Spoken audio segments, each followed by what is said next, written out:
Cameroon-born Alain has a company that manufactures the best quality recycling machinery in South Africa. And the winner of the Community Service Award goes to Alain Wana, to cleaner communities and improved environmental conservation in Johannesburg. No, I'm a citizen of this country. You have a right to ask. I'm a citizen. Not Nigerian. This is South Africa, and I'm a South African. You are not South African. I am. I'm a South African.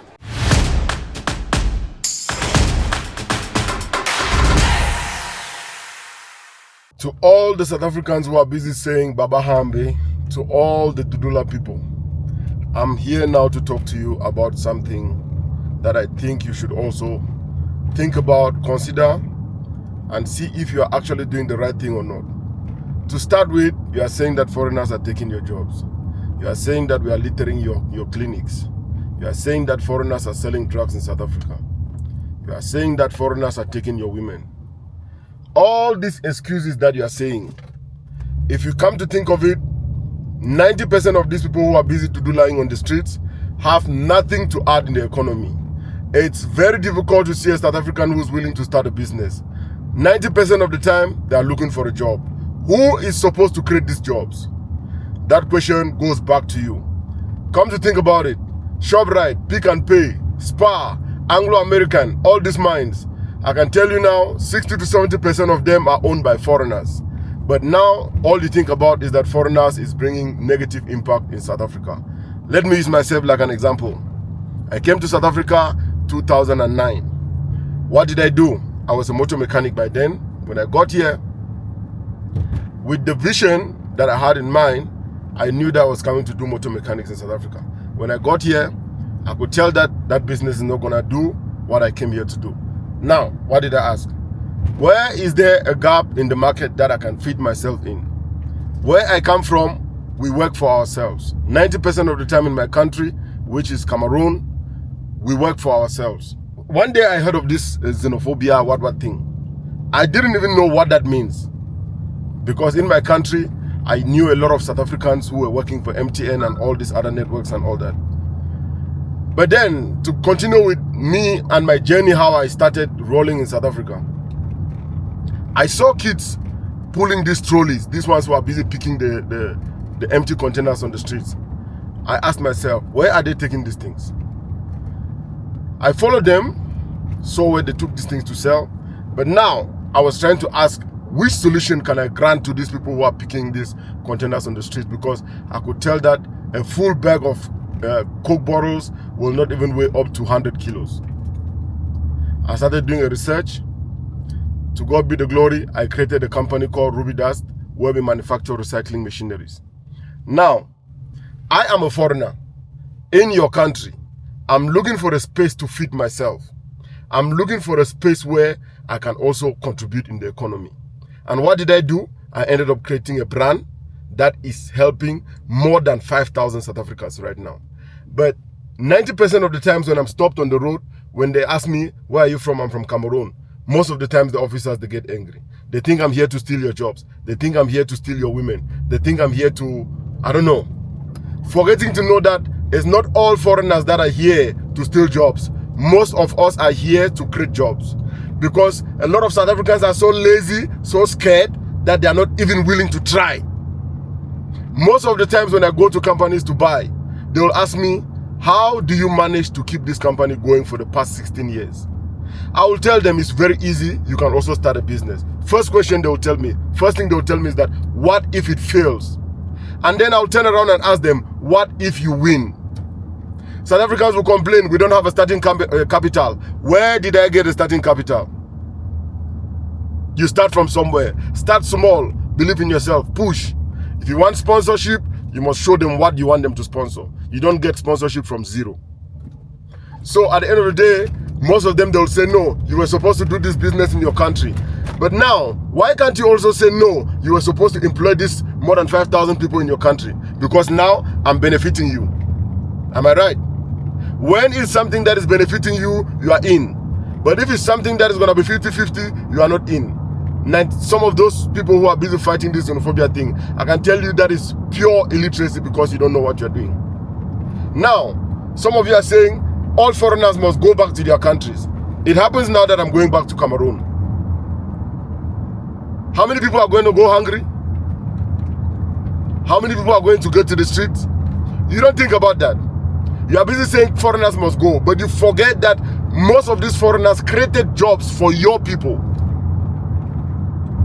You that you are busy saying a foreigner must go, what are you doing for the economy? That's the first question you must ask yourself. How many jobs have you created? What is your impact? What are you doing for the economy? You are telling people that you are trying to fix the country. What are you fixing? What are you actually fixing? Because I don't see anything that you are fixing.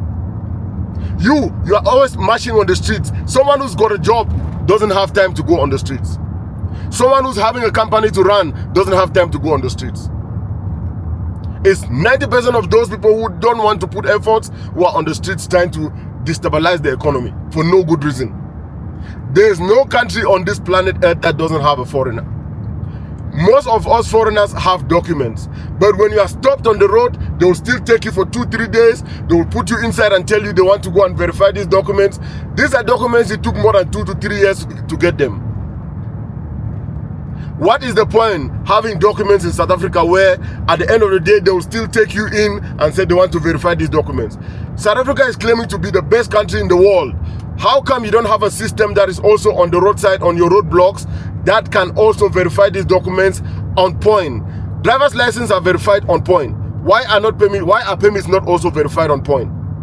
What is the point having a permit when they have to always take you in and say they want to verify? There's a new scam now that these officers are now using. They will take your permit, they will tell you that they can cancel it at any time. What kind of a country is it that you will take 2 to 3 years to get a permit, and then one individual will tell you on the roadside that they can cancel your permit anytime they deem fit? Is that the law? Is that how a country is supposed to run? People are running businesses in South Africa, but they are even scared to move around. I drive, when I see a roadblock, I'm scared because I don't know what's going to come out of the roadblock. It's not everybody in South Africa who is doing crime, but once they find out you are a foreigner, they see you as a criminal. What kind of a world are you people building? What kind of a society are you people building? This is absolutely wrong to humanity. And the funny part is that I remember the other day I was stopped on a roadblock. All the white cars, all the people who were coming with white white people who were passing with cars, some of them were not stopped. And even if they are stopped, when they show their driver's license, it's enough. They don't even care to find out where they come from. But if you're a black man, you have to come down from the car. They need to search you. They need to take your permit so that they can go verify. They need to interview you. They need to do this and that and that and that. Just because you are a black man. What did a black man do to a black man? Paraguay doesn't allow foreigners anymore. No foreigners in our hospitals. Foreigners go back. Paraguay, we don't allow foreigners yet. What did a black man do to a black man? I need someone to answer this question. What did a black man do to a black man? That black people hate black people so much. Black people hate black people with a passion, especially South African black people. Those ones who are so xenophobic. Those ones who are so bitter. When they see you, they just become angry. What did a black man do to a black man? Why do black people hate black people so much? No, South Africa is better than any other human being. You are also humans like us. You were also carried for 9 months. You are also going to die. You get sick also. You go to the toilet also. You are not better than anyone. You are not better. 90% of these foreigners you are chasing away are way better than you because you are jealous of their input. You are jealous of what you see them doing. All you think about is drugs. All you think about is crime. People are working so fucking hard out here to make a living. People are working so fucking hard to make a living. But all you see is crime. Because you can't afford doesn't mean someone else cannot afford. Open your eyes. The South Africans that are doing businesses are living a very good life. You that you are working for 10,000 rand, all you have in your mind is an account there by Woolworth. You have an account there for the TV. The telephone you have is an account. They've already trapped you in the system in a way that you can never have money to do anything better with your life. It's hard to sell a house in Soweto because in one household you would find 3 generations. The grandparents, the parents, and the kids. So in one household you would find 15 family members. They've made you to borrow things left, right, center. They can control you at work anyhow. You are scared to lose your job because you know that you won't be able to pay those things you've borrowed. Every weekend when you go to the clubs, they are full. With who? With you guys. You are there drinking every day, drinking every weekend. My workers, when I pay them on a Friday, they don't come to work on a Monday. But they are complaining that we are not employing South Africans. When I pay my South African workers on a Friday, they don't come to work on Monday. But you guys are fighting foreigners. Every day, all you know now is that foreigners must go. We will go. We will go. We are not scared to go back to our countries. We don't owe anyone in our countries. We don't owe anyone. We want to go. And I promise you one thing. You that you are busy saying that Baba Hambe, you will suffer. All those stock shops around your house, they will close down. You will suffer. You will walk. You will pay a taxi to go and buy bread every day. You will know. Since you think that you are better than any other human being, but you are not contributing nothing to the world, that's when you will know that these foreigners have actually been helping you for a very long time. All of you people want things for free. You want things for free. They've made you people to know that things that come for free are the best. Now when things are not coming your way for free, that's when you start looking for loopholes. You start looking for people to fight. Where we come from, nothing comes for free. That's why we've learned how to hustle. That's why we've learned that you must work very hard if you want to survive. In South Africa, you can borrow even a cell phone. You can borrow food. You can borrow clothes. In my country, if you see someone driving a Rolls Royce, they paid for it cash. That's one thing you people are failing to understand. Foreigners that come to South Africa, they suffer a lot to get here. That's why they know that because we suffer to get here, we need to pull up our socks, we need to tighten our belt and hustle harder. But all you see is crime. Foreigners must go, foreigners must go. You that you are busy hating at foreigner, are you better? What makes you better? Because you have an ID card. What are you even doing with a South African ID? You are a South African citizen, you have a South African ID. What are you doing with it? How are you even using that ID to support this country? You were born here, you grew up here. What is on your name? What do you have on your name? You that you are busy fighting a foreigner, what do you have on your name? What is your achievement? What have you achieved as a South African who is having a South African ID, who was born in South Africa? What have you achieved? Whose life have you impacted since you were born? What difference have you made in this planet Earth that you are in, that you are claiming that you are in South Africa, that you are better than someone else, that you are better than someone from Congo, you are better than someone from Nigeria? What have you done to the world? What is on your name? You are waiting for the government to build a house for you. You want free education. You want free hospital. You want everything for free. What have you offered? These things you're asking for free, what did you do that you deserve to get these things for free?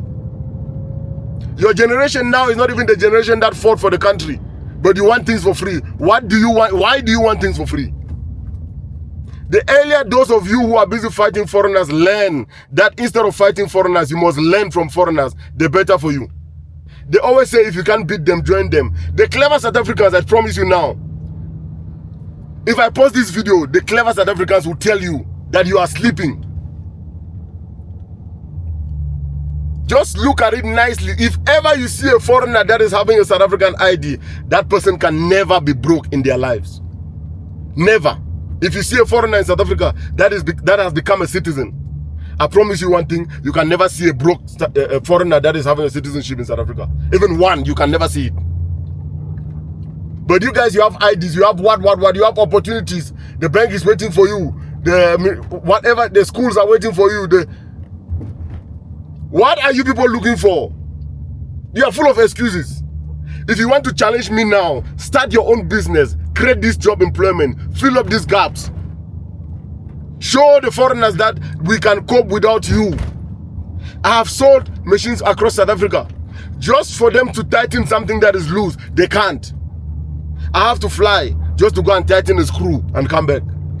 I have to fly just to go and tell them that you must clean the machine and come back. Before you get on site, they are sleeping. When you get there, all they know is that they are complaining. They are always looking for a job.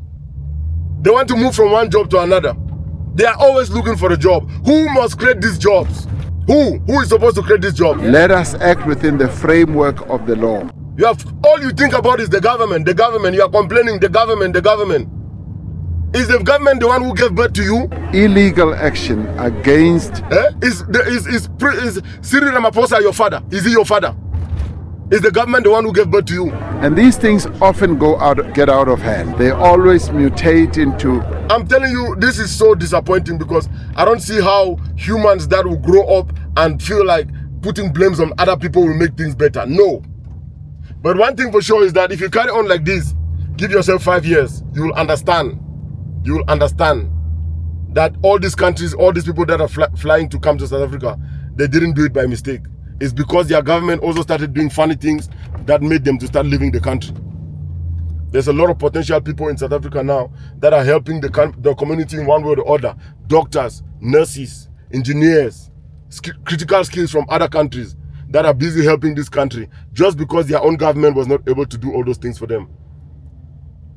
But then, at the end of the day, if you keep pushing, we're going to leave.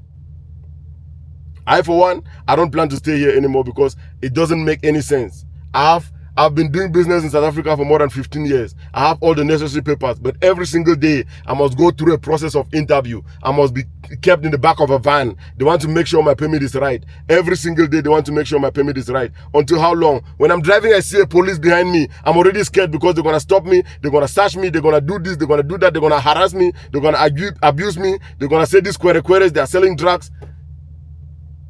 You're going to be saying now, if I'm innocent, I shouldn't be scared. Yes, I'm innocent. I'm not scared. That's why I'm always stopping. But what is the meaning of all this? What is all this thing of what is this thing of abusing people just because they are from another country? You that you are busy fighting, I want to see if you're going to live forever.